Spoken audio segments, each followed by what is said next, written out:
بسم اللہ الرحمن الرحیم۔ کوتاہیوں اور غفلتوں کی معافی کی دعا۔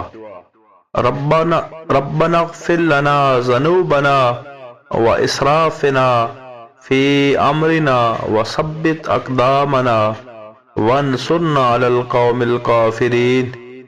اے ہمارے رب، ہمارے گناہوں اور ہمارے معاملات میں ہماری زیادتیوں کو معاف فرما اور ہمیں ثابت قدم رکھ، اور کافر قوم کے خلاف ہماری مدد فرما۔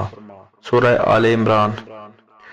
جنگ احد کے موقع پر نبی اکرم صلی اللہ علیہ وسلم کی حکم عدولی کرتے ہوئے پہاڑی پر کھڑے تیر انداز اپنی جگہ سے ہٹ گئے، اور کچھ صحابہ شکست کے آثار دیکھ کر ہمت ہار بیٹھے، اور کچھ